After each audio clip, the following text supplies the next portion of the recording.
What made your disabled child speak up for the first time?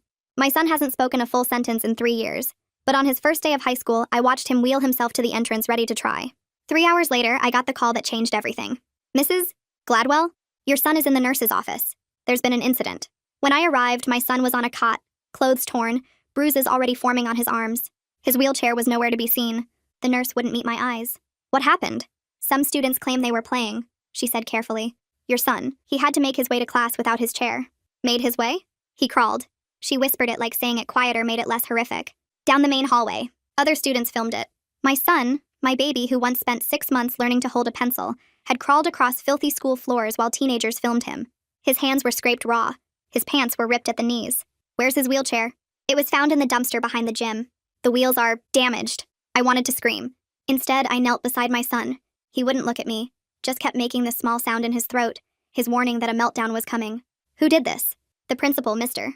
Garrett, walked in. We're investigating, but the students involved claim they're actually his friends, that they were trying to help him. Help him by stealing his wheelchair? They're saying these marks, he pointed to my son's bruises, were already there, from home. The room went cold.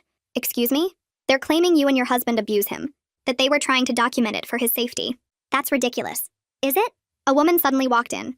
Business suit, clipboard, dead eyes. I'm Marisa Ferreira from Child Protective Services. We received multiple reports about injuries on your son. From the kids who threw him out of his wheelchair. From concerned students who say they've witnessed ongoing abuse, she corrected. We'll need to interview your son. My son was rocking now, his usual self-soothing mechanism. Marissa wrote something down. Is he often agitated at home? He's agitated because he was assaulted. Mrs. Gladwell, these students, Morgan Evans, Chris Brennan, Vince Park, they're honor students. No disciplinary records. Why would they lie? Morgan Evans, the superintendent's son. Chris Brennan, whose father owned half the commercial buildings in town. Vince Park, headed to Yale next year. I understood now. Interview my son, I said. Ask him what happened. Marissa looked skeptical. The school says he's largely nonverbal. He communicates. You just have to listen. They set up in the conference room. My son sat in his borrowed wheelchair. The old one from the nurse's office that was too small, made his back hurt. Marissa asked her questions. My son just rocked. Has anyone at home ever hurt you? Nothing. Do you feel safe with your parents? More rocking. We can protect you if you tell us the truth. That's when something changed in his face. His mouth opened, closed, opened again. No, he said. Clear as day. First word in 3 years. Marisa leaned forward. No, you don't feel safe? No. Louder now. My parents. My heart was breaking. Not because I thought he'd lie, but because I knew how much speaking cost him. My parents never hurt me. Each word seemed to physically pain him. Never. Never. Never. Tears were streaming down his face. They help. They love. Then who hurt you? Marissa asked, suddenly interested. My son pointed toward the door, where we could see Morgan and his friends in the principal's office, laughing about something on their phones. Them, he whispered. Threw me, ground, kicked, took chair. Why didn't you tell anyone? My son looked at her like she was stupid. And for the first time in 3 years, he gave a full explanation. Who? Would? Believe? The kid? Who can't? Talk? Marissa's face changed. Are there others? Other kids they hurt? My son nodded. Then did something I'd never seen. He grabbed a pen with his shaky hands and started writing names. Our neighbors, his teachers, his own grandfather, and someone I never would have guessed in a million years. But made me want to throw up immediately. Up immediately. My son had written my father's name on that list, and suddenly 3 years of my dad's comments about making him tougher, and not coddling him took on a different meaning. But I couldn't process that right now because Marissa was reading the names, and Mr. Garrett's face had gone pale. I grabbed my son's hand and told Marissa we were leaving to get him checked out at the hospital, and she didn't argue, just said she'd be in touch tomorrow about next steps. The borrowed wheelchair squeaked as I pushed my son through the hallways toward the exit, and I noticed how other students stopped and stared, some with their phones out like they wanted to film this too. My hands shook on the wheelchair handles, but I kept moving, got him to the car, lifted him into the passenger seat because the wheelchair wouldn't fit, and I'd have to come back for it later. The drive to the emergency room took 15 minutes, and my son didn't make a sound the whole way, just stared out the window with tears drying on his face. The ER nurse took one look at his torn clothes and visible bruises, and got us into a room within minutes. She asked what happened, and I explained about the assault at the school, the wheelchair theft, him crawling across the floor, and she wrote everything down before leaving to get someone from their forensic team. A woman in scrubs came in about 20 minutes later and introduced herself as Layla Jenkins, and something about her calm voice and gentle movements made me feel like maybe someone would actually see what had been done to my son.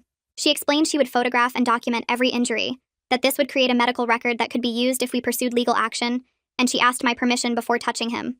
Layla started with his hands, turning them over carefully to show the scraped palms embedded with grime from the hallway floor. She took photos from multiple angles and made notes on a tablet, describing the injuries in specific detail that made them sound worse than they looked, but also more real. His knees came next, pants already torn away to reveal raw skin, and small pieces of debris still caught in the scrapes. She cleaned each wound with careful precision while talking to my son in a low voice, explaining what she was doing before each step. The defensive bruising on his arms got the same treatment, photos and measurements and notes about the finger-shaped marks that showed where someone had grabbed him hard. Then she looked at his legs and found the pressure marks from sitting in that too-small wheelchair for hours, red indents that matched the shape of the armrests, and she documented those too as evidence of improper equipment. The whole process took over an hour, and my son stayed remarkably still through all of it, only making his throat sounds a few times when she had to touch particularly painful spots. By the time Layla finished, the sun was setting outside the hospital windows, and my husband walked into the room looking scared and confused. He'd gotten my text about the hospital and driven straight from work, still in his uniform from the plant. I stepped into the hallway with him, and we had a whispered conversation that felt too loud in the quiet corridor. He wanted to know if we should wait to see what the school did before hiring a lawyer, worried about the cost and worried that making this bigger would somehow make things worse for our son. I was already scrolling through disability rights attorneys on my phone because I knew with absolute certainty that the school would protect those boys and their important families before they ever protected our kid. He kept saying we should give them a chance to make it right, that going legal right away might poison any chance of working together. But I'd seen Mr. Garrett's face when those boys blamed us for the bruises. I'd heard the superintendent's son laughing in that office while my son was interviewed by CPS. My husband's voice got tighter as we talked, both of us trying to keep it down so our son wouldn't hear us arguing, and finally he said fine, look into lawyers, but he wasn't sure about this approach. I wanted to scream that there was no good approach when your kid gets assaulted at the school and then accused of being abused at home, but instead I just nodded and said we'd figure it out together. That night after we got home and got our son settled, I drove to the police station alone while my husband stayed with him. The detective who took my statement had the kind of professional neutral face that felt cold, but at least he wrote everything down. I described the wheelchair theft, the forced crawling, the filming, the bruises, the destroyed chair in the dumpster, and he nodded and typed it all into his computer. He explained that assault cases involving juveniles got complicated, especially when the accused students were claiming they were trying to help a friend, and especially when the victim had communication difficulties that made testimony challenging. But he promised a thorough investigation, said he'd review any video evidence and interview witnesses, and gave me a case number to reference. I asked what would happen to the boys, and he said that was up to the DA's office once they reviewed the evidence. Could be anything from diversion programs to juvenile charges depending on what they found. The whole interview took about 40 minutes, and when I walked back to my car, I felt like I'd just reported a crime that no one really believed was a crime. The next morning my phone rang at 8 and it was Marissa from CPS. She said she needed to schedule a home visit and laid out what she called a preliminary safety plan that made my stomach drop right there in my kitchen. They wanted to inspect our home, interview family members separately, observe how we interacted with our son, check his bedroom and our refrigerator and his medical records. I said yes to everything because I knew I had no choice, but the implication that we might be the danger made me want to throw my phone across the room. Marissa scheduled the visit for 2 days out and reminded me that cooperation was important, and I said we had nothing to hide while thinking about how violated I was going to feel having a stranger judge our home and our parenting. After I hung up, I sat at the kitchen table and made a list of things I needed to do, and the first item was find a lawyer who specialized in disability rights and education law. I reached out to the parent support network from my son's middle school through their Facebook group, explaining briefly what had happened and asking if anyone knew a good attorney. A mom I barely knew, someone whose kid had been in a different classroom, sent me a private message within an hour with the name Veronica Fisher and a phone number. She said Veronica had helped her family fight for proper accommodations 2 years ago and was tough but compassionate, exactly what we needed. I called and left a message, my voice shaking as I tried to summarize what happened without breaking down, describing my son crawling down that hallway while students filmed him. Veronica called back within 2 hours, said she'd heard about the case already through the parent network grapevine and wanted to help. We scheduled a meeting for the next day, and she told me to bring every piece of documentation I had, every email from the school, every medical record, every photo. I hung up feeling like maybe I'd found someone who would actually fight for us instead of trying to make this go away quietly. That night, my son had a massive meltdown triggered by catching sight of himself in the bathroom mirror. The bruises on his face had darkened to deep purple, and the scrapes on his hands were scabbed over, and seeing his own injuries seemed to break something loose inside him. He started rocking hard, making those throat sounds that meant he was losing control, and I sat down on the bathroom floor with him. I didn't try to stop the rocking or make him talk, just stayed close and kept my voice low and steady while he worked through it. An hour passed, then another, and gradually the rocking slowed and the sounds got quieter, until he was just leaning against me exhausted. I realized sitting there on the cold tile that this trauma was going to be with him for a long time no matter what justice we managed to get, that even if those boys got punished and the school got held accountable, my son would still carry this. The next day, I met Veronica in her downtown office, a small space with files stacked on every surface and disability rights posters on the walls. She listened to everything while taking detailed notes in a legal pad, occasionally asking specific questions about timelines and documentation. Then she explained how we could approach this through multiple angles. ADA violations for failure to accommodate, IDEA protections for special education rights, civil rights claims for disability discrimination, and criminal charges for assault. She was direct about the challenges we faced given the students' family connections, the superintendent's son being involved, the wealth and influence protecting these boys.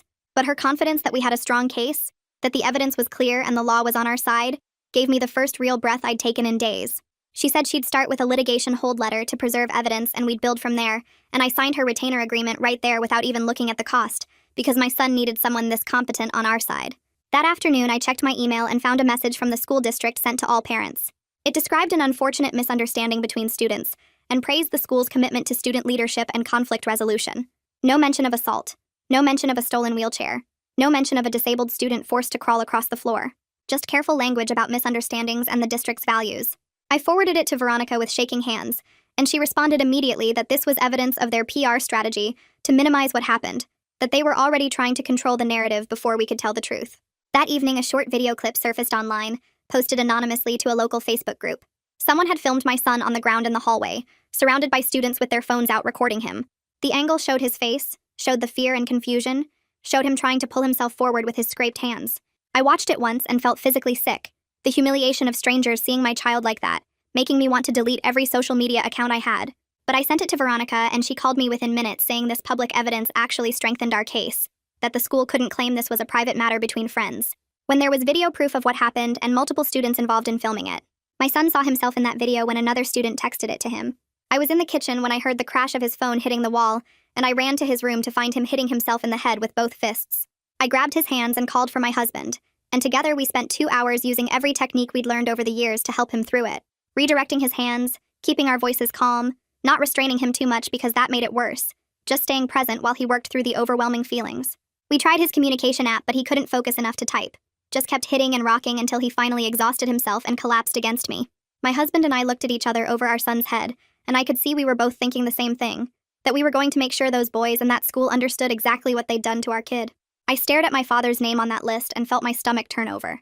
The other names were teachers, a neighbor, people I could handle confronting, but seeing my own dad's handwriting there made me want to throw up immediately.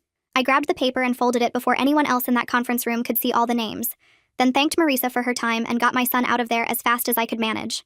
We drove home in silence, my son exhausted from all that speaking, and me trying to process that my father had hurt him, and I never knew. That night I couldn't sleep, just kept thinking about all the times I'd left my son alone with my dad, all the times I'd trusted him. The next morning I called Veronica before my son even woke up and told her about the list, about my father's name being on it. She listened without interrupting, then said she'd send out the litigation hold letters that day to everyone involved. I could hear her typing while we talked, already drafting the formal notice. She explained she'd send letters to the school district, to the 3 families of the boys who hurt my son, to the superintendent, the school board, the district's legal counsel. The letters would demand they preserve all evidence including videos, text messages, emails, disciplinary records, anything related to what happened. She'd make it clear we weren't going away quietly, that this was serious legal action coming. I approved everything and hung up feeling like at least something was moving forward, even if I felt sick about my father. That afternoon, Marisa showed up for the home visit she'd scheduled, clipboard in hand, and that same professional expression that gave nothing away. She walked through our house room by room, asking questions about our daily routines, how we discipline our son, what medical care he receives. I followed her around answering everything honestly while feeling like a criminal being investigated in my own home. She opened our refrigerator and looked inside, checking we had adequate food, I guess. She went into my son's bedroom and examined his bed, his medical equipment, his communication devices. She asked to see his medical records, and I pulled out the thick binder I keep with all his documentation, years of doctor visits and therapy sessions and specialist appointments.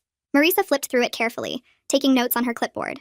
She asked about medications, about his daily schedule, about who supervises him and when. Every question felt like an accusation, even though her tone stayed neutral. My husband came home from work in the middle of the visit, and I could see him tense up immediately when he saw Marisa sitting at our kitchen table with her paperwork spread out. He answered her questions too, explaining how we split caregiving duties, how we coordinate his medical appointments, how we handle his meltdowns. The whole thing took almost 2 hours, and by the end I felt drained and angry that we had to prove we weren't abusing our own child. That evening after Marisa finally left, I was making dinner when my phone buzzed with a Facebook message from someone named Glenn Caldwell.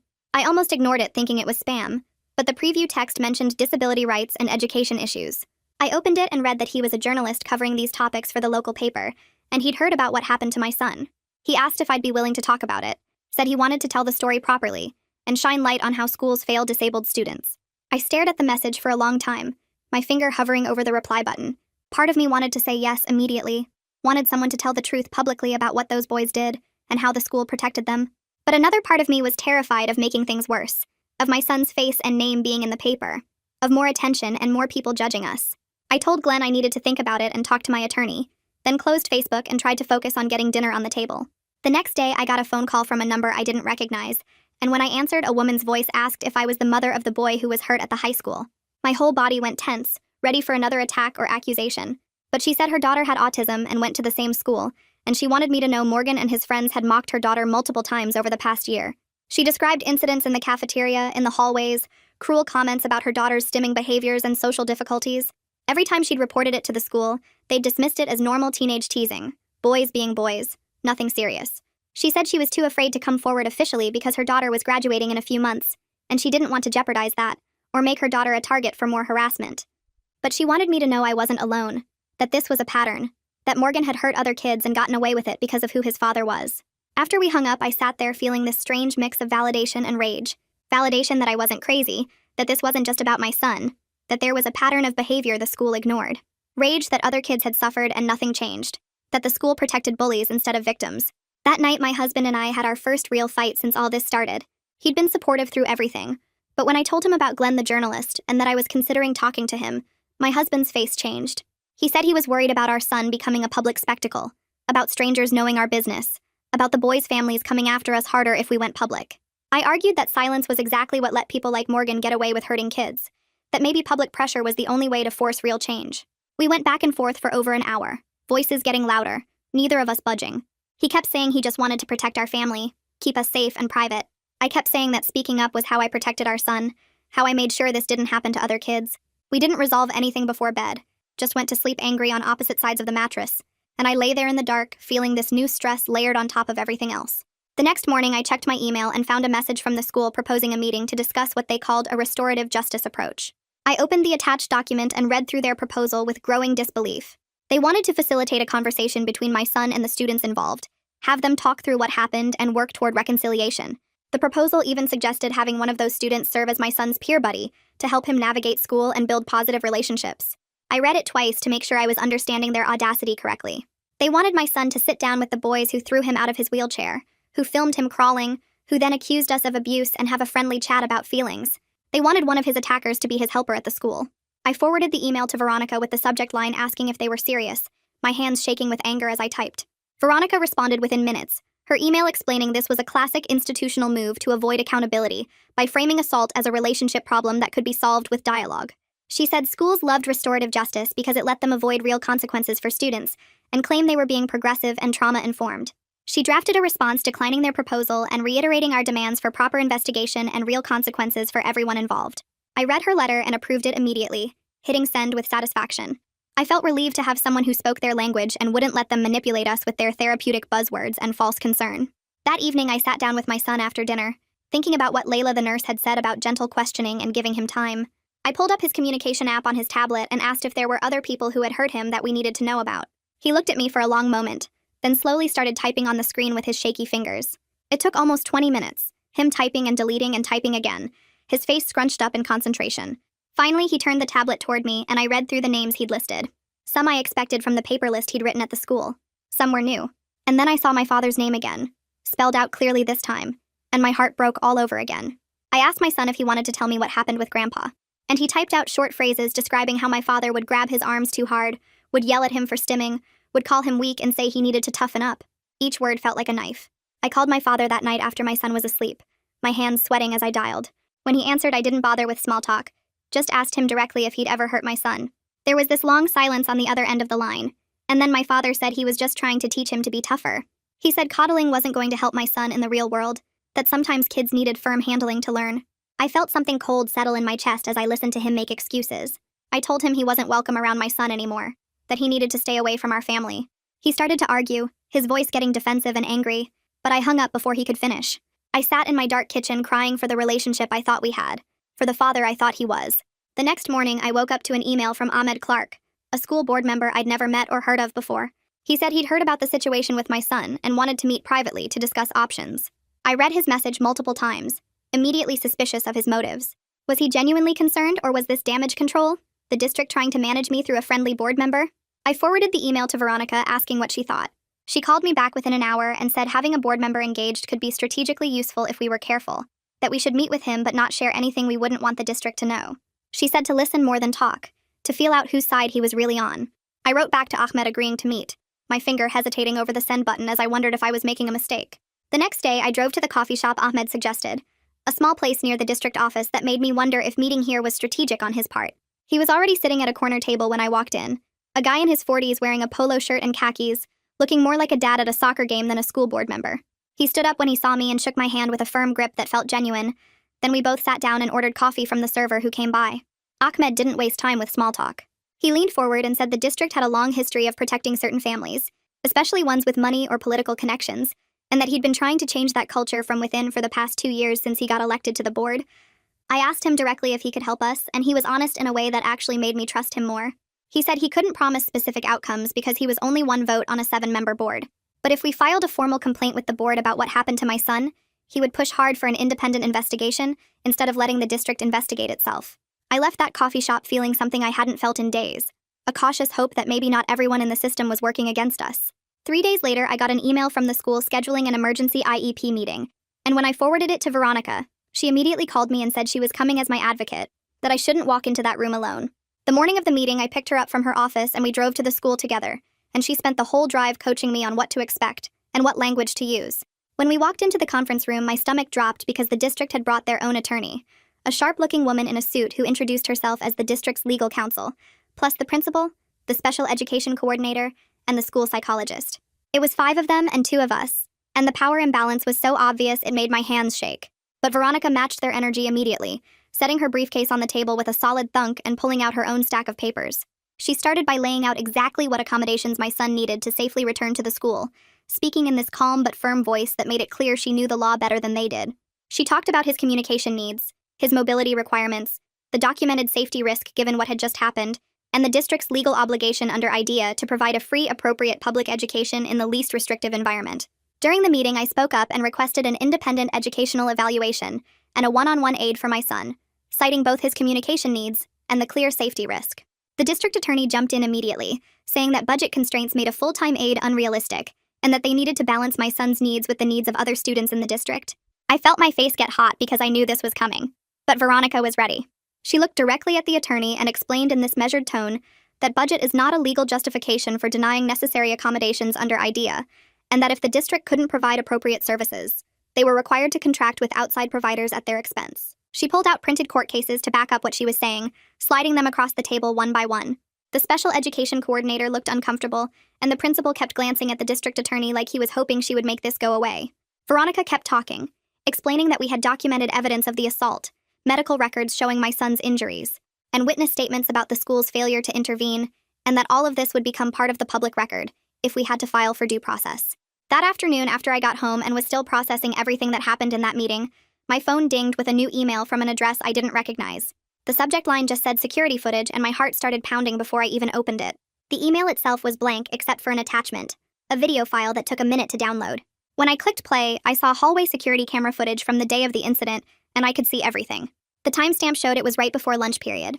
My son was wheeling himself down the hallway, and then Morgan and his friends surrounded him, and even though there was no audio, I could see them laughing and grabbing at his wheelchair. I watched them lift my son out of his chair and set him on the floor, watched them wheel his chair away while he tried to grab for it, and then I saw what made my hands shake so hard I almost dropped my phone. Multiple adults walked past. A teacher glanced into the hallway, made direct eye contact with the situation, and kept walking like she had somewhere more important to be. Another staff member walked by on the opposite side, looked right at my son on the ground, and kept going. I forwarded the video to Veronica and the detective immediately, typing with shaking fingers that this proved the school's failure wasn't just about the students. It was about every single adult who saw what was happening and did nothing. I spent that evening watching the footage over and over, rewinding and pausing and watching again. What destroyed me wasn't just seeing my son on the ground trying to pull himself forward with his arms, wasn't just seeing those boys laughing and filming him on their phones. It was seeing that teacher glance into the hallway, watching her eyes make contact with the situation, and then seeing her turn and keep walking like my son was invisible. The systemic failure was right there in digital form, time-stamped and dated and impossible to deny. I finally understood that this fight was bigger than 3 mean teenagers. This was about an entire institution that had decided my son didn't matter enough to protect, that had created a culture where adults could walk past a disabled kid in crisis and feel okay about it. I watched the video one more time and then closed my laptop because I couldn't look at it anymore, but the images were burned into my brain.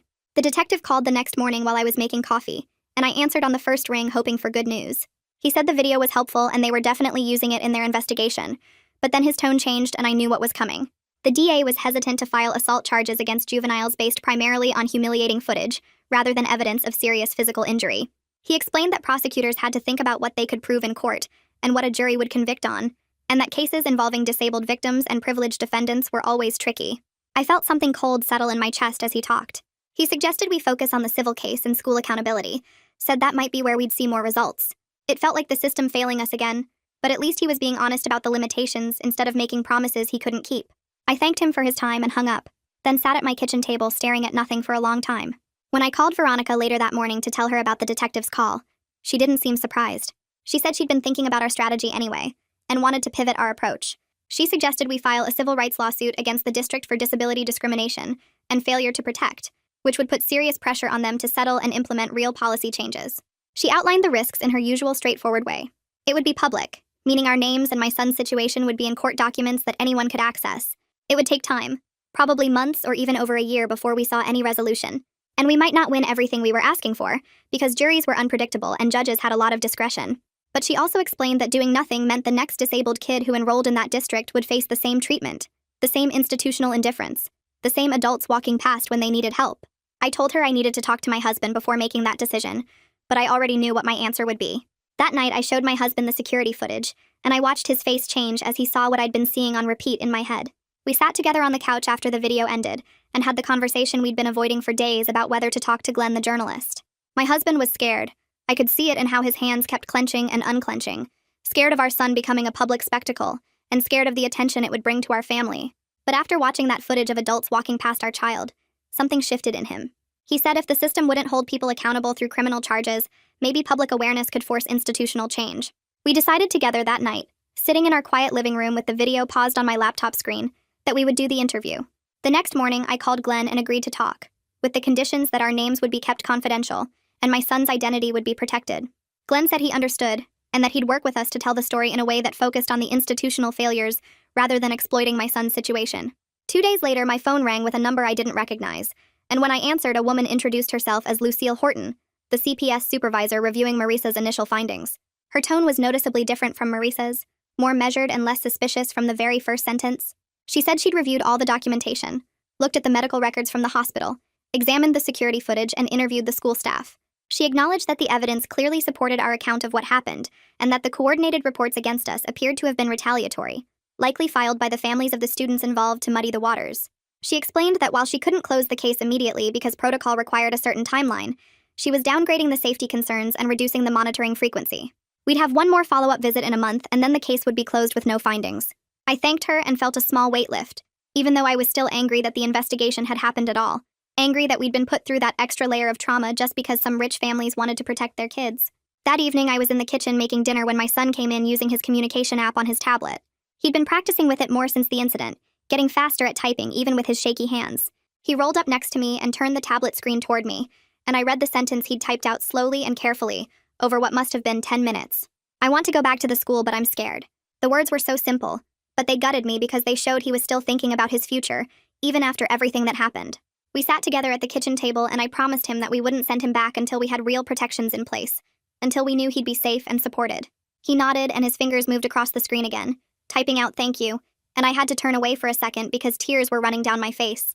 His trust in us was still intact despite everything, despite the fact that we'd sent him to that school and he'd been hurt there, despite the adults who'd failed him, and the system that had questioned whether we were the ones hurting him. He still trusted us to protect him, and I was determined not to let him down. The next morning, I woke up early and checked my phone before even getting out of bed, and there it was, Glenn's article on the front page of the local news website, with a headline about disability discrimination in our school district. I read through it twice, my heart pounding as I saw how he'd laid everything out without using our names, the security footage showing adults walking past my son, the pattern of protecting certain families while ignoring disabled students who needed help. He'd included quotes from Veronica about what the law requires for accommodation and protection, and by the time I finished my coffee and checked Facebook, The article was already being shared in 3 different parent groups with dozens of comments. Parents I'd never met were tagging friends and writing about how this finally explained things they'd noticed. And I sat at my kitchen table watching the shares climb past 50, then past 100, feeling something shift in a way I couldn't have made happen on my own. That afternoon, the school district posted an official statement on their website and social media calling Glenn's article incomplete and misleading, defending their commitment to serving all students with dignity and respect. I read their carefully worded response and felt my jaw clench at how they made it sound like Glenn had gotten the facts wrong. But then I started scrolling through the comments section, and something unexpected happened. Other parents were sharing their own stories. A mom whose son with Down syndrome got locked in a bathroom by classmates while teachers ignored his aide's requests for help. A dad whose daughter with epilepsy was told she was faking seizures for attention. Parent after parent describing how administrators had looked the other way when their disabled kids faced bullying or denied basic accommodations. The public pressure was building in the comments and shares in a way that felt bigger than just our situation, and I screenshot some of the stories to send to Veronica, because they showed this wasn't an isolated incident but a pattern. That evening I was making dinner when my phone buzzed with an email from Ahmed, the school board member who'd met with me at the coffee shop. He wrote that the board had held an emergency session that afternoon and approved funding for an independent investigator to review how the district handled our incident and to look at their disability accommodation policies more broadly. It wasn't everything we needed, but it was tangible progress. The kind of thing that wouldn't have happened without Glenn's article putting pressure on them, and Ahmed pushing from inside the system. I forwarded the email to Veronica and my husband, and for the first time in weeks I felt like maybe we were actually moving forward, instead of just fighting to stay in place. 2 days later, Marisa showed up for her follow-up interview, and I could tell immediately that something had changed in how she approached us.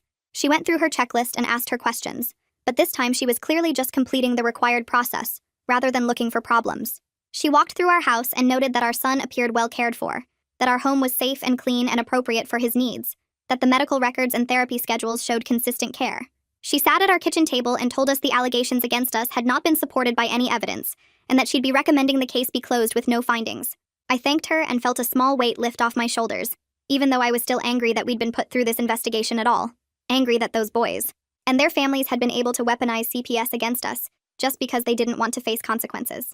The following week, Veronica called to tell me she'd filed the civil rights lawsuit against the school district that morning. She'd named specific failures in the complaint, how they didn't accommodate my son properly, how they failed to protect him from known harassment, how they showed deliberate indifference to disability-based discrimination. The filing was public record, and by that evening Glenn had already written a follow-up article detailing the legal claims and what they meant.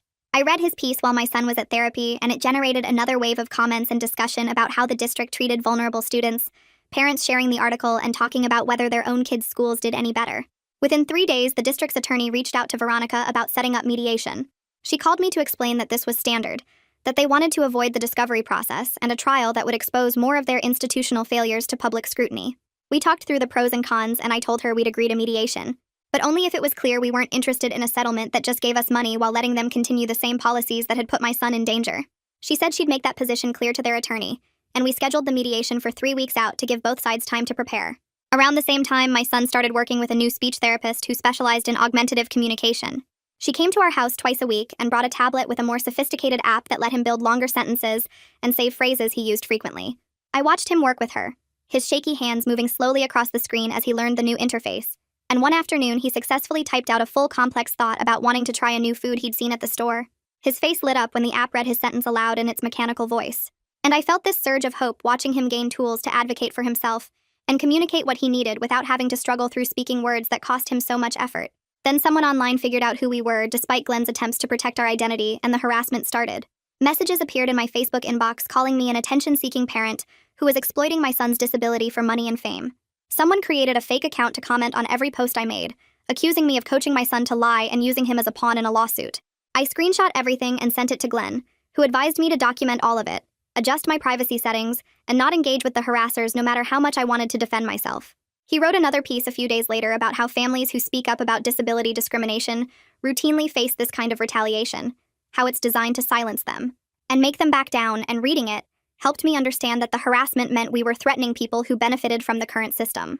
My husband and I had another difficult conversation that week about the toll this fight was taking on our family. He sat across from me at the dinner table after our son was asleep and said he was worried about our son's privacy being violated and about our safety now that people were sending threatening messages. I told him I felt like we were finally being heard after years of being dismissed and ignored, that staying silent hadn't protected our son, so speaking up was our only option. We went back and forth for over an hour, and we didn't fully resolve our different comfort levels with how public this had all become, but we agreed we needed to start couples counseling to handle the stress without letting it destroy our marriage. The school board scheduled a public meeting with disability accommodations on the agenda, and Veronica spent an hour coaching me on how to deliver effective public comment. She helped me write a 3-minute statement that was specific and factual, and focused on policy changes rather than raw emotion, though she said it was okay to let my voice show how much this mattered. The night of the meeting, I stood in line with other parents waiting to speak, my prepared statement printed out and folded in my shaking hands.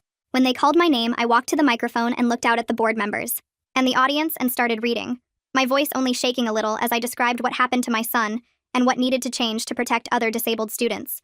The room went completely silent as I spoke, and when I finished and walked back to my seat, I could feel dozens of eyes on me, some sympathetic, and some hostile, but at least now they'd heard the truth directly from me instead of filtered through official statements and damage control. 2 days after the board meeting, I got a call from someone identifying himself as a district administrator who wanted to discuss options for resolving our concerns without further legal action. He laid out their proposal over the phone. The district would provide private tutoring for my son at home for the rest of the year, cover all his therapy costs including the new communication specialist, and offer us a payment of $15,000. In exchange, we'd sign an agreement not to discuss the incident publicly and drop the civil rights lawsuit. I told him I needed to talk to my attorney and hung up. When I called Veronica, she wasn't surprised at all. She explained that districts often try to buy silence because it's cheaper than fighting a case that exposes systemic failures, and the NDA requirement was the real goal because it would prevent us from warning other families or pushing for policy changes.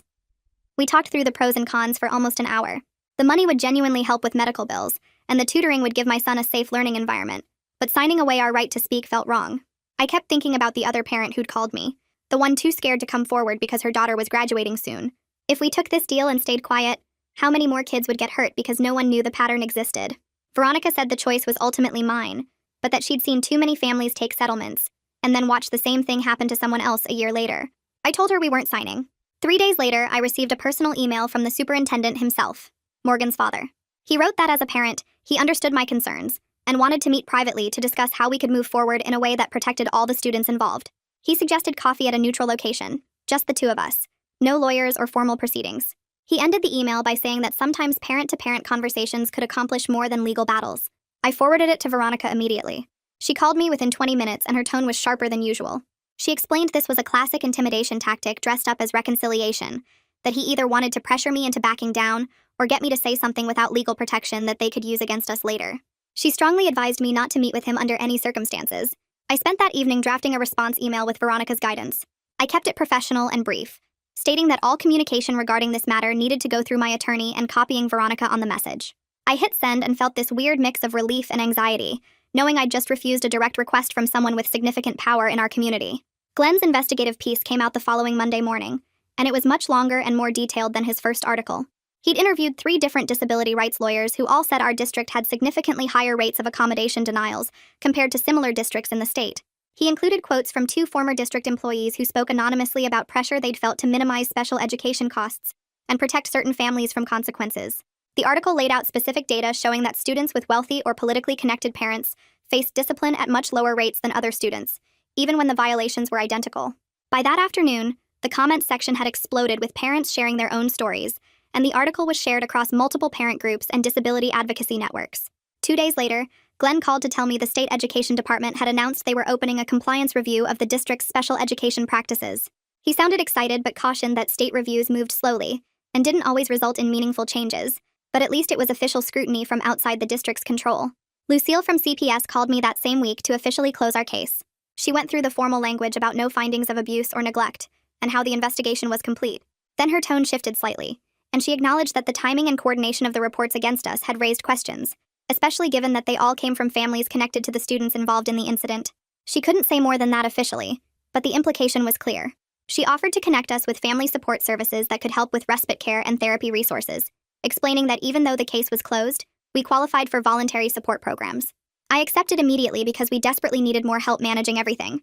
She emailed me a list of contacts and resources that afternoon, and I felt grateful that at least one person in the system had treated us with basic decency, even while following procedures that felt designed to punish us for speaking up.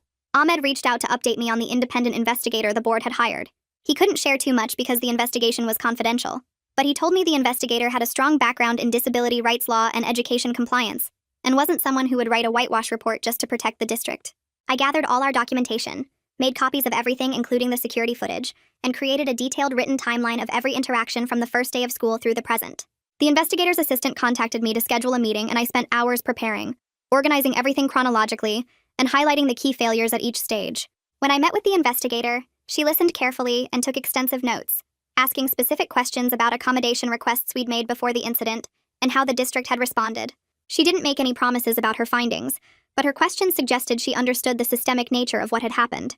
Glenn connected me with a digital forensics expert who specialized in video authentication for legal cases.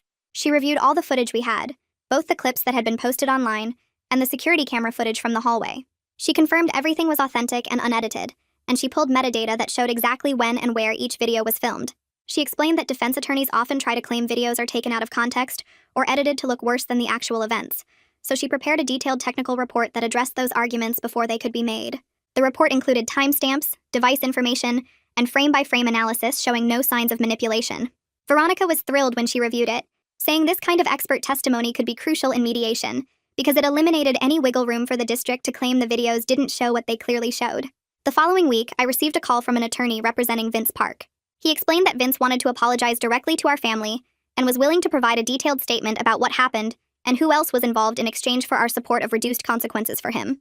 The attorney was careful to frame it as genuine remorse rather than strategic positioning, but I couldn't tell which it really was. I told him I needed to discuss it with my attorney and my son before making any decision.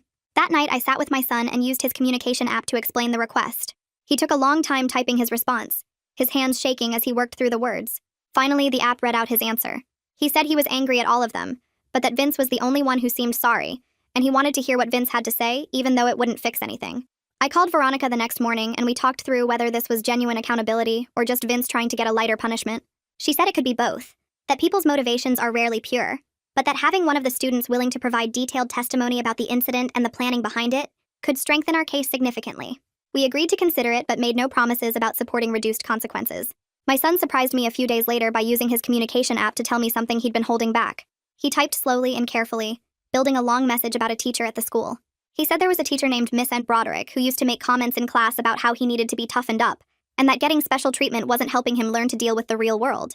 He described how she would sometimes ignore his accommodation requests during class, like extra time on assignments or permission to use his communication device, and how she'd made him feel like asking for help was wrong. He said other kids had heard her comments and it made them think treating him badly was okay. I felt sick reading his words because it meant the problem went so much deeper than 3 cruel teenagers. The adults who were supposed to protect him had instead created an environment where hurting him seemed acceptable. I immediately documented everything he told me and sent it to Veronica, who added it to our growing file of district failures. Veronica filed an emergency motion for injunctive relief the next day. She asked the court to order the district to immediately provide my son with a properly fitted wheelchair to replace the one that was damaged, assign him a trained one-on-one aide who specialized in communication support, and create a monitored safety plan that included specific hallway routes and regular staff check-ins. The motion included all our evidence, the expert reports, and detailed documentation of every accommodation the district had failed to provide. The hearing was scheduled for the following week. Veronica called me after filing to say she felt cautiously hopeful, given how strong our evidence was, and how much public attention the case had generated, but she warned me that courts moved slowly, and that even a favorable ruling might not give us everything we needed. The parent backlash hit me harder than I expected. Someone started a petition on the PTA Facebook page claiming I was damaging the school's reputation and making it harder for all students by forcing expensive accommodations that would take money away from regular education programs. The petition had over 100 signatures within 2 days. I started hearing whispers at the grocery store and seeing people I knew from the school events cross the street to avoid talking to me. One parent I'd considered friendly posted on Facebook about how some parents were just looking for a payout and using their kids to get attention. She didn't name me directly, but everyone knew who she meant. I sat in my car in the parking lot after seeing that post and just cried because I'd known speaking up would be hard, but I hadn't been prepared for how personal and mean the attacks would feel. That night, I had to remind myself over and over that their comfort with things staying the same didn't make me wrong for demanding my son be safe at the school. But it still hurt to be treated like the problem instead of the people who'd actually hurt my child. Up immediately. My own father's name sat there on the page in my son's shaky handwriting, and the betrayal cut deeper than anything Morgan or his friends had done because this was family, someone who was supposed to protect him. I took photos of everything he'd written with my phone, my hands shaking so badly I had to steady them against the table. Marissa watched this unfold with a completely different expression now. No longer the suspicious investigator, but someone who understood she'd walked into something much bigger than a schoolyard incident. She asked my son if he felt safe going home with me, and he nodded immediately, reaching for my hand with his scraped fingers. We left the school that afternoon with Marissa's card and a promise that she'd be following up on all the names he'd provided, not just investigating us. The emergency hearing happened 3 days later in a small courtroom that smelled like old wood and floor polish. Veronica had filed the motion the morning after our meeting, and somehow she'd gotten us in front of a judge faster than I thought possible. My son sat in his borrowed wheelchair next to me, his communication app open on the tablet we'd brought.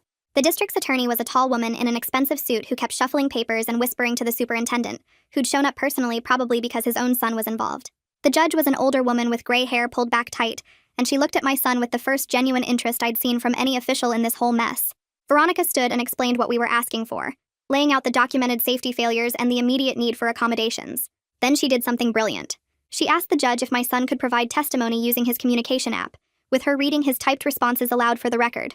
The district's attorney objected immediately, claiming it wasn't proper testimony if he wasn't speaking himself, but the judge shut that down fast. She said the law required reasonable accommodations for witnesses with disabilities, and if this young man could communicate through technology, that was exactly what they were going to allow. Watching my son type out his answers was one of the hardest things I've ever sat through. The judge asked him directly what happened that day, and he typed slowly, carefully, building each sentence word by word, while the whole courtroom waited in silence. Veronica read aloud as he typed. He described Morgan and Chris grabbing his wheelchair, Vince filming on his phone, being thrown to the ground, crawling down the hallway while students laughed and took videos. He typed about the fear, about not being able to get help, about adults walking past and not stopping. Then the judge asked him if he felt safe going back to the school without protection, and he typed one word that Veronica read in a voice that cracked slightly. Number. The judge leaned forward and asked why not, and my son typed out a longer response about how the school had promised to keep him safe, but didn't. How the boys who hurt him were still there. How he was scared it would happen again because nobody stopped it the first time. His fingers were shaking on the screen by the end, and I had to grip the edge of my chair to keep from reaching over and pulling him into my arms. The judge's face had changed completely.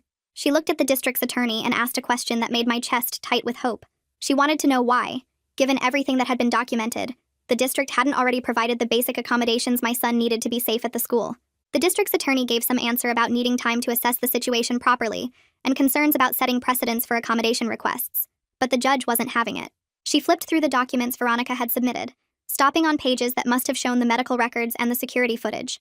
She asked about the wheelchair that had been damaged and thrown in a dumpster, about the one-on-one aid that had been requested months ago through the IEP process, about the safety plan that should have been in place from day one. The attorney kept trying to redirect to budget concerns and staffing limitations, and each time the judge cut her off and went back to the legal requirements under IDEA and the ADA. By the time the hearing wrapped up, I could tell we'd won something, even if I didn't know exactly what yet. The judge said she'd issue her order by the end of the day, and Veronica squeezed my shoulder as we gathered our things. In the hallway outside the courtroom, she told me she felt good about how it went, that the judge clearly understood the urgency and the district's failures. We went home and waited. The order came through at 4:30 that afternoon, and Veronica called to read me the important parts before she emailed the full document. The judge had issued a temporary order requiring the district to immediately provide my son with a properly fitted wheelchair to replace the one that was damaged. They had to assign him a trained one-on-one aide who specialized in communication support, someone with actual credentials in augmentative communication devices. They had to develop a written safety plan that included specific monitored routes through the school, regular check-ins with designated staff, and a protocol for reporting any incidents of harassment or bullying. The order gave them 5 business days to implement everything, and required them to submit proof of compliance to the court. It wasn't everything we'd asked for in the lawsuit, but it was real protection with the force of law behind it. I sat on my couch reading through the full order on my phone, and for the first time in weeks I felt my shoulders drop slightly, some of the constant tension releasing. Because someone with actual power had finally seen what was happening and done something about it. The district announced their disciplinary decisions 2 days later in an email that went to all parents and staff. Morgan and Chris were each getting 10-day suspensions and had to complete 40 hours of community service with an organization that served people with disabilities. Vince's consequences were harsher because he was older, and because he'd been the one primarily filming. He was suspended for the rest of the semester, which was about 6 weeks, and he was barred from participating in graduation ceremonies, though he could still graduate and get his diploma. The email used careful language about taking bullying seriously and ensuring all students felt safe, but it never actually used the word assault or acknowledged what had really happened. I forwarded it to Veronica, and she called me within 10 minutes. Her take was that the consequences felt inadequate given what they'd done to my son, but she also pointed out that getting any meaningful discipline for students with their family connections was actually significant. Most districts would have given them a slap on the wrist and called it handled. The fact that the superintendent's own son was facing a 10-day suspension and his Yale-bound star student was missing graduation ceremonies meant the public pressure and the court order were working. It wasn't enough, not even close, but it was more than we would have gotten if we'd stayed quiet. 2 days after the disciplinary announcement, the district made another move that felt more meaningful than the student consequences. Mr. Garrett, the principal who'd tried to dismiss what happened as students playing around, was quietly placed on administrative leave pending the independent investigation's findings.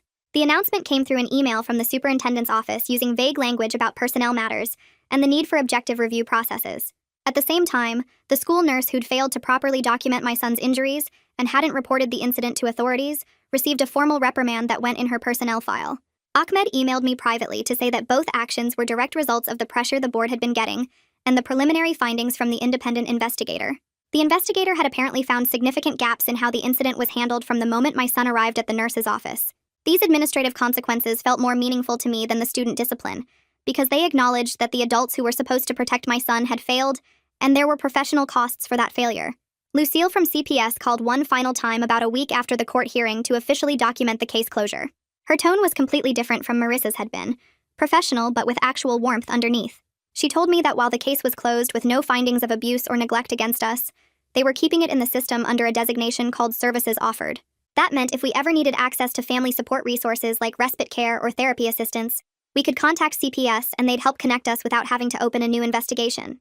She went through the official documentation, confirming dates and findings, making sure I understood we had no restrictions and no ongoing monitoring.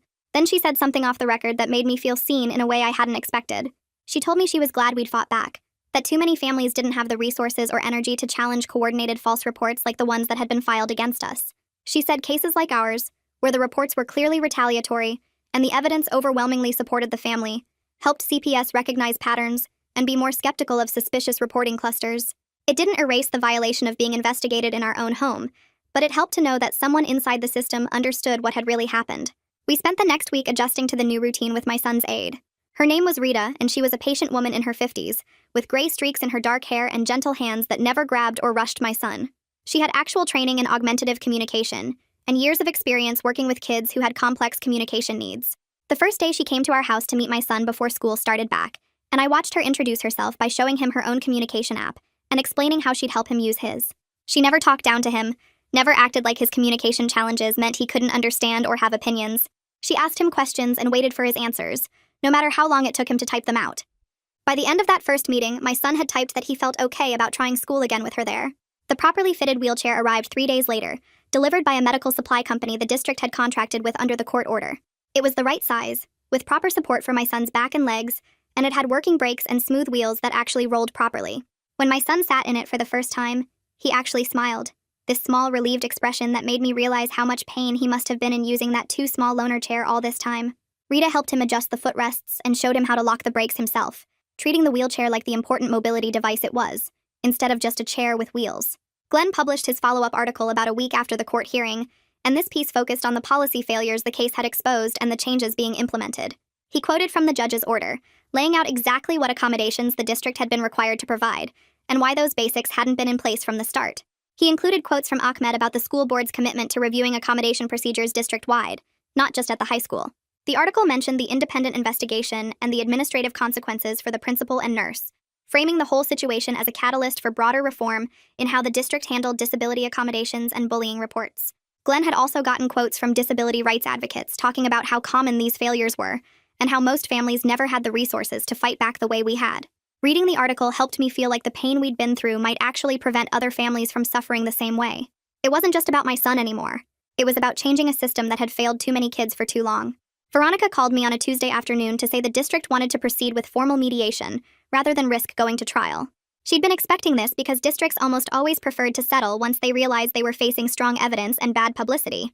She'd already prepared a detailed settlement proposal that included financial compensation for my son's medical bills, therapy costs, and the pain and suffering he'd experienced. But more importantly, the proposal included specific policy changes she wanted the district to implement: mandatory training for all staff on disability rights and proper accommodation procedures, regular auditing of how IEP and 504 plans were being implemented, a clear protocol for investigating and documenting bullying incidents involving students with disabilities, an anonymous reporting system so students and staff could report concerns without fear of retaliation. We spent hours on the phone and then in her office going over every detail of the proposal, because I wanted to make sure any agreement we reached actually protected future students, not just paid us off and let the district go back to business as usual. About 2 weeks after the court hearing, Vince's attorney reached out to Veronica requesting a restorative justice session. The attorney explained that Vince wanted to apologize directly to my son and take responsibility for his actions, and that he was willing to participate in a facilitated session with a trained mediator if we were open to it. Veronica and I discussed it carefully because we both knew this could be genuine remorse, or it could be a strategic move to help Vince's case. I talked to my son about it using his communication app, explaining what restorative justice meant and what the session would involve. I told him he didn't have to do it, that we could say no and it wouldn't affect our lawsuit or anything else. He typed for a long time, working through his thoughts slowly. Finally, he typed that he wanted to hear what Vince had to say, that he wanted to understand why they did it. We agreed to participate but set strict ground rules through Veronica. My son could leave anytime he wanted, no questions asked. Vince had to take full responsibility without making excuses or blaming others. Anything said in the session could still be used in the civil case if we needed it. The mediation couldn't be used to pressure us into dropping charges or accepting a smaller settlement. The restorative justice session happened on a Saturday morning at a mediation center downtown, in a room with comfortable chairs arranged in a circle and tissues on a side table. The mediator was a calm woman who explained the process and the ground rules again, making sure everyone understood this was voluntary and focused on accountability and understanding. Vince sat across from my son and me, his parents beside him looking uncomfortable and worried. Rita was there too because my son wanted her support, and Veronica sat next to me taking notes. Vince started by reading a prepared statement that his attorney had clearly helped him write. It covered all the right points about taking responsibility and understanding the harm he'd caused, but it sounded rehearsed and legal. Then something shifted. Vince put the paper down and his voice cracked. He said he knew what they did was wrong while they were doing it, that he'd felt sick filming it but did it anyway because Morgan's approval felt important, and he didn't want to be the one who said no. He talked about seeing my son on the ground and knowing it was cruel, but convincing himself it was just a prank that would be funny later. My son used his communication app to type questions and Rita read them aloud. He asked why Vince filmed it instead of helping. He asked if Vince understood how scared he was, how much it hurt. Vince's answers were halting and uncomfortable, but they seemed genuine. He admitted he hadn't let himself think about my son's fear, because that would have meant admitting what they were really doing. The session lasted almost 2 hours, and by the end, everyone was emotionally exhausted. It didn't fix anything or erase what happened, but it was the only real accountability we'd gotten from any of the students involved. The only time one of them had actually faced my son, and admitted the truth without lawyers and school administrators running interference. I watch my son's shaky handwriting form letters on that paper, and my heart stops when I see my father's name appear among the others. The man who used to bounce my son on his knee when he was little, who claimed he loved his grandson, had apparently been part of the problem all along. Marisa sees it too and makes a note, and I realize this investigation just got a lot more complicated because now it's not just about the school and those boys, it's about my own family. That night after we get home and my son is finally asleep, I call my mother and ask her directly if Dad ever hurt him. There's a long pause on the other end of the line, and then she admits in a quiet voice that Dad thought tough love would help, that making my son do things without his wheelchair or ignoring his communication attempts would somehow make him stronger. I hang up without saying goodbye and sit in my dark kitchen trying to process that my own father, someone I trusted completely, had been hurting my child under the guise of helping him. My husband finds me there an hour later, and I tell him everything, and we agree that my father is not allowed near our son anymore. No exceptions, no matter how much it hurts. 3 days later, my mother calls asking if Dad can explain himself, saying he wants to apologize and see his grandson. I tell her no, that I'm not interested in hearing excuses about tough love, when what he did was actually cruelty disguised as discipline. She tries to argue that he meant well, that he was from a different generation. But I cut her off and explain that the boundary stands until he can genuinely acknowledge the harm he caused and show he understands why his behavior was wrong, not just apologize because I'm angry. It hurts to cut off my own parent, someone who raised me and who I thought would always have my back, but protecting my son has to come first. My mother cries on the phone and says I'm being too harsh, but I end the conversation and block my father's number because I can't handle his attempts to justify what he did. That evening, I find myself looking at old family photos, pictures of my dad holding my son as a baby, and I have to put them away in a box in the garage because seeing them makes me feel sick.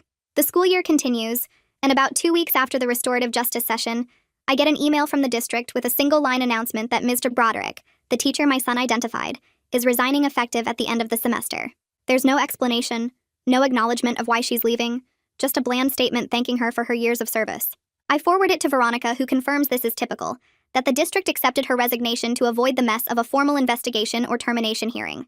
There's no dramatic confrontation where I get to tell Miss Broderick exactly what I think of her dismissive attitude toward my son's needs, no public accountability or apology, just her absence. It feels hollow because she gets to leave quietly while my son carries the impact of her treatment, but at least it means he won't have to deal with her anymore if he returns to that school. I tell my son about it using his communication app, and he types back that he's glad she's gone, but wishes she had to admit what she did wrong. I agree with him completely, but explain that sometimes the system protects adults even when they fail kids, and that's exactly why we're fighting to change things. After weeks of careful preparation with Rita helping him practice his roots and building his confidence, my son returns to the school part-time in early November. He's only attending his core classes with carefully planned routes that avoid the crowded main hallways, and Rita walks with him between classes to make sure he's safe. The first day, I'm a complete nervous wreck sitting at home waiting for the call that something went wrong, checking my phone every 5 minutes and unable to focus on anything else. When I pick him up that afternoon, I'm searching his face for signs of distress or new bruises, but he seems okay. He types, "It was okay" on his app, and shows me a photo Rita took of him in his science class, sitting at his desk with his properly fitted wheelchair and his communication device. No incidents, no harassment, no one filming him or stealing his chair, just a regular boring school day where he learned about chemical reactions and took notes. It feels like a miracle, this normal day that most parents take for granted, but that we had to fight so hard to make possible. On the drive home, he types that his science teacher was nice, and that another student asked him a question about his app, and I have to pull over for a minute because I'm crying too hard to drive safely. That same week, I find a support group for parents of children with disabilities that meets weekly at a community center about 20 minutes from our house. I almost don't go to the first meeting because I'm exhausted, and the idea of talking to strangers about everything we've been through sounds overwhelming, but something makes me walk through those doors anyway. The room has about 12 other parents sitting in a circle with coffee and cookies on a side table, and when I introduce myself and briefly explain why I'm there, several people nod like they've heard similar stories before. Over the next hour, I listen to other parents share about fighting school districts for accommodations, dealing with insurance companies that deny necessary equipment, and facing judgment from people who don't understand their children's needs. A mom whose daughter has cerebral palsy talks about how the school tried to put her in a separate classroom away from her peers, and another dad describes spending 3 years in due process hearings to get his son appropriate services. Walking into that meeting and hearing these stories makes me feel less alone than I have in months, like I've found people who understand this particular kind of exhaustion, and determination that comes from advocating for your child in systems that weren't built with them in mind. We exchange contact information, and someone adds me to their group text where parents share resources and warnings about unhelpful providers, and I realize I've found people who get it in a way that even well-meaning friends don't. In mid-November, almost 2 months after that first terrible day, I receive a thick envelope from CPS with official letterhead. Inside is the final closure letter documenting that their investigation found no evidence of abuse or neglect, and that our family demonstrated appropriate care and advocacy for our child. The letter notes that we were connected with support services and that no further monitoring is required, and it includes Lucille's signature at the bottom. I read it 3 times to make sure I'm understanding correctly, that this nightmare part is actually over, and then I file it carefully in the folder with all our other documentation. I never want to forget how it felt to be investigated in our own home, to have someone scrutinize our parenting and question whether we were hurting our child, because I want to be able to help other families who face similar false reports. That evening, I tell my son that CPS closed the case and he won't have to talk to them anymore, and he types "good" on his app with more force than usual. My husband and I open a bottle of wine after our son goes to bed, not really celebrating because too much damage has been done, but acknowledging that we survived this part, and our family is still intact. The stress of everything has taken a real toll on my marriage, with my husband and me arguing more than we ever have, and struggling to connect beyond the logistics of appointments and legal meetings. We finally start couples counseling with a therapist who specializes in families dealing with disability-related stress, and in our first session, we're both able to admit how scared we've been, and how differently we've coped with that fear. My husband talks about feeling helpless and wanting to protect us by keeping things private, worried that public advocacy would make us targets and put our son through more trauma. I explained that advocacy felt like the only way I could protect our son, that staying silent would have meant letting them get away with what they did and leaving other families vulnerable to the same treatment. The therapist listens carefully, and then helps us see that we both want the same thing. We just needed to find ways to support each other's approaches, instead of fighting about whose strategy was right. She gives us homework about checking in with each other daily, and being specific about what kind of support we need, and we leave that first session holding hands for the first time in weeks. One evening in late November, about 2 months after the initial incident, my son is practicing with his communication app at the kitchen table while I make dinner. He's been using it more consistently and getting faster at typing out his thoughts, and I glance over occasionally to see what he's working on. Suddenly, he looks up at me with this expression I can't quite read and taps the voice output button. The mechanical voice reads out a full sentence he's typed carefully, word by word.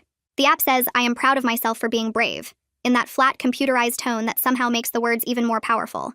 His own words, his own thoughts, expressed clearly through the technology that gives him a voice when speaking, is too hard. I have to leave the room for a minute because I'm crying, and I don't want him to think it's because I'm sad. I stand in the hallway with my hand over my mouth, tears streaming down my face, because this kid who they tried to break is still here, still fighting, still growing. When I come back, he's watching me with concern and types, "Are you okay?" And I tell him yes, that I'm more than okay, that I'm so incredibly proud of him I can barely stand it. That night after my son is asleep, I sit down at my desk and open the detailed timeline I've been keeping throughout this entire process. I add the latest updates about his return to the school, the support group, the counseling, his breakthrough with the communication app. I know this fight isn't over because the mediation with the district is still pending, the independent investigation hasn't released its findings yet, and we're still monitoring how they implement the court-ordered accommodations. But as I review everything we've documented, I can see how far we've come from that first horrible day. My son is safer than he was with his properly fitted wheelchair, his trained aid, and his communication tools. He has legal protections in place that didn't exist before. We've built a network of support from Veronica to Rita, to the parent group, to our therapist. The system didn't protect him the way it should have, and that failure will always be part of our story. But we're making sure it does better going forward. One policy change and accommodation at a time. I save the document and back it up to 3 different places because this record matters. Not just for our case, but for every family that comes after us. And that's the end of this one. I like turning small stories into something you can actually use in your own life. If this one helped even a little, that's a win for both of us. Subscribe so you're here when the next one drops.